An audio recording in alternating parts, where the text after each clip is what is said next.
Hello students, अस्सलाम वालेकुम students. Chapter number 9 class 9 physics के चैप्टर के न्यूमेरिकल्स के साथ हम मौजूद हैं। थर्मल प्रॉपर्टीज ऑफ मैटर के न्यूमेरिकल्स हैं। आज हम क्वेश्चन नंबर 3 का सी पार्ट देख रहे हैं। मैं पढ़ता हूँ numerical. How much heat is required to boil 3 kilogram of water which is initially at 10 degree centigrade. तो स्टूडेंट देखिए, इसके शुरू में ही सवाल पूछा गया, how much heat required. How much heat required का मतलब उसने आपसे अमाउंट ऑफ हीट पूछी है जो आप वाटर को देंगे उसको हीटअप करने के लिए। इस अमाउंट ऑफ हीट को हम डेल क्यू से जाहिर करते हैं। तो हमने डेटा में डेल क्यू को के आगे देखें क्वेश्चन मार्क लगाया हुआ है। इसका मतलब है ये चीज़ हमने मालूम करनी है। फिर आगे उसने मास ऑफ वाटर दिया हुआ है 3 किलोग्राम। हमने मास ऑफ वाटर को स्मॉल एम से रिप्रेजेंट किया है डेटा में देखें small M is equal to हमने लिख दिया 3 किलोग्राम। इसमें उसके बाद उसने यहाँ पर बताया है कि वाटर को हमने हीटअप करना है और इनिशियल उसका टेम्परेचर है 10 डिग्री सेंटीग्रेड और कितना हीटअप करना है वाटर को कि वो बॉयल हो जाए। हम सब जानते हैं कि वाटर का बॉइलिंग पॉइंट 100 डिग्री सेंटीग्रेड होता है। तो हमें ये जो 10 डिग्री सेंटीग्रेड है ये इनिशियल टाइम दिया हुआ है। इस वजह से इसको हमने T1 से डेटा में रिप्रेजेंट किया। T1 is equal to 10 degree centigrade. T1 is equal to 10 degree centigrade, जबकि T2 हमने लिया है boiling point of water 100 degree centigrade. तो इसमें ये डेटा बन गया। इसमें एक चीज़ और आपको सवाल में दी जाएगी जिसको स्पेसिफिक हीट ऑफ वाटर कहते हैं। स्पेसिफिक हीट ऑफ वाटर को C से जाहिर करते हैं और इसकी वैल्यू 4200 जूल पर किलोग्राम डिग्री सेंटीग्रेड है। ये आपको सवाल में दी जाएगी, गिवन में होगी, कांस्टेंट वैल्यू है ये। उसके बाद अब हमें फार्मूला चाहिए डेल क्यू का, कोई फार्मूला जो इस चैप्टर में हमने पढ़ा हो। स्टूडेंट्स, इस चैप्टर में हमने डेल क्यू के हवाले से एक फार्मूला पढ़ा, del Q is equal to M C del T. ये फार्मूला इस न्यूमेरिकल को सॉल्व करने के लिए इस्तेमाल किया जाएगा। तो अगर आप इस फार्मूले पर ज़रा सा गौर करें तो देखिए इसमें डेल क्यू आपके पास अननोन है जो आपने मालूम करना है। बाकी दूसरी तरफ राइट हैंड साइड की तरफ जो क्वांटिटी दिखी हुई है उसमें मास है, स्पेसिफिक हीट है और del T change of temperature है। ये तीनों चीज़ें आपको मालूम है।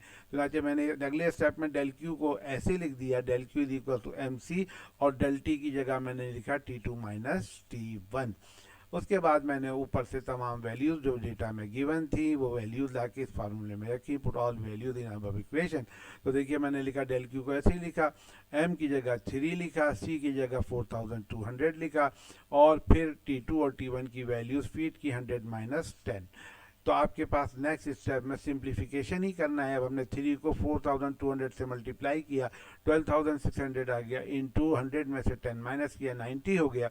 तो 12600 मल्टीप्लाइड बाय 90 किया तो डेल क्यू की वैल्यू आ गई 1134000 जूल्स। स्टूडेंट्स, ये इस चीज़ को अगर हम चाहें तो साइंटिफिक नोटेशन में भी लिख सकते हैं। तो साइंटिफिक नोटेशन में मैंने इसको इस तरीके से लिखा कि del Q equal to 1.1 exponent 6 joule. तो स्टूडेंट ये हमारा क्वेश्चन नंबर 3 का सी पार्ट हो गया। उम्मीद है कि आपकी समझ में आया होगा। अगर कोई बात आपकी समझ में ना आई हो तो आप मुझसे कमेंट्स में पूछ सकते हैं। चले हमारे सामने सवाल की क्वेश्चन नंबर 4 का बी पार्ट लिखा हुआ है, हम पढ़ते हैं इसको। 2 kilogram of copper requires 2050 joule of heat to raise the temperature through 10 degree centigrade. Student, इस न्यूमेरिकल में 2 किलोग्राम तो मास दिया हुआ है, तो हमने डेटा में देखे मास लिख दिया, मास को स्मॉल एम से जाहिर किया, स्मॉल एम इज 2 किलोग्राम। उसके बाद जो अमाउंट ऑफ हीट आपको दी हुई है, अमाउंट ऑफ हीट जो है कॉपर को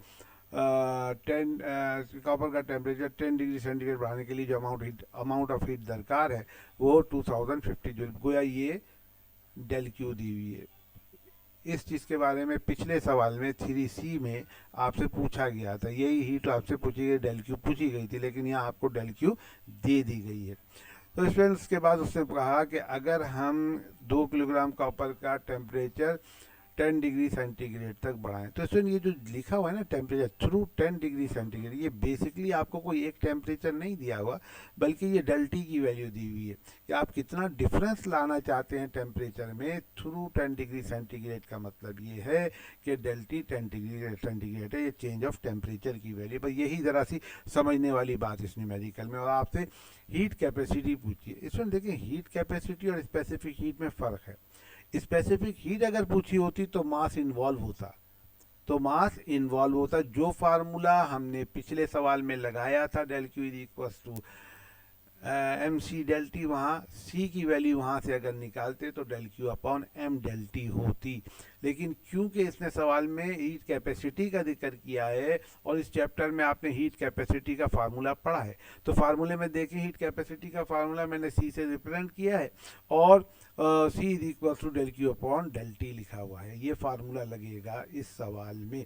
तो C is equal to del Q upon del T formula लगेगा। आइए इसको कैलकुलेट करते हैं। डेल क्यू की वैल्यू 2050 है और डेल टी की वैल्यू 10 है, हमने इसको डिवाइड कर दिया तो हीट कैपेसिटी ऑफ कॉपर जो है वो 205 जूल पर डिग्री सेंटीग्रेड आई। तो स्टूडेंट इस सवाल में थोड़ी सी एम्बिग्यूटी है, क्योंकि मास दिया हुआ है और पूछी क्या गई है आपसे, हीट कैपेसिटी।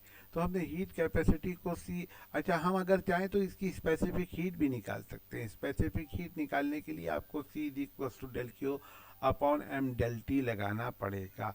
तो वो फार्मूला लगा के आप स्पेसिफिक हीट भी कैलकुलेट कर सकते हैं। उम्मीद है कि ये सवाल आपको समझ में आया होगा।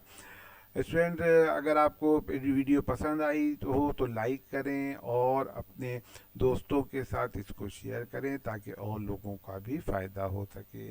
और साथ साथ अगर चैनल को सब्सक्राइब नहीं किया है तो प्लीज़ सब्सक्राइब कर दें। बहुत शुक्रिया, अल्लाह हाफिज़।